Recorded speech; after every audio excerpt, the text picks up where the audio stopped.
परवा यूट्यूबवर शॉर्ट्स बघताना ना मी एक व्हिडिओ पाहिला. त्यामध्ये त्यांनी 35 ते 40 नंतरच्या स्त्रियांसाठी ना फार छान सांगितलं होतं. आपण आपल्या लाईफमध्ये ना आपल्या वागणुकीमुळे सगळ्यांना खुश ठेवू असं नाही आहे, किंवा आपण कोणाच्या वागणुकीमुळे खुश होऊ अशी अपेक्षा ठेवणंसुद्धा चुकीचं आहे. त्यामुळे आपल्या आनंदाची जबाबदारी आहे ना, ही सर्वस्वी आपल्यावर असते. वयाच्या 35 नंतर किंवा 40 नंतर आहे ना, स्त्रियांमध्ये प्री-मेनोपॉज सुरू होत असतो. त्यामुळे अचानकच चिडचिड होणं, मन उदास होणं किंवा बॉडी पेन होणं, मूड स्विंग्स होत राहणं हे साहजिकच आहे. पण त्यामध्ये जर टेन्शन असेल किंवा फ्रस्ट्रेशन असेल तर हॉर्मोन्स इम्बॅलन्स होतात आणि मग ह्याचं रूपांतर पुढे जाऊन आहे ना मोठ्या एखाद्या आजारात होतं.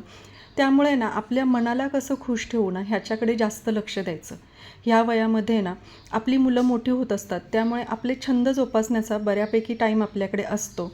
त्यामुळे जे काही राहून गेलेलं असतं ना लाईफमध्ये ते करायला शिका.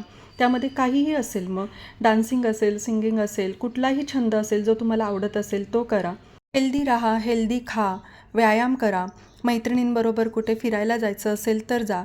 स्वतःला वेळ द्यायला शिका, कारण पुढे जाऊन असं वाटायला नको की ह्या वयामध्ये मी हे करू शकत होते, त्याचं रिग्रेट राहायला नको.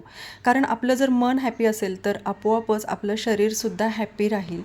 थोडंफार तरी इंडिपेंडंट व्हायला शिका आणि आपल्या लाईफमधले थोडेफार तरी डिसिजन आपण स्वतः घेऊ एवढं तरी स्वातंत्र्य स्वतःला द्या.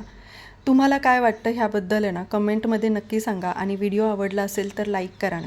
बाय.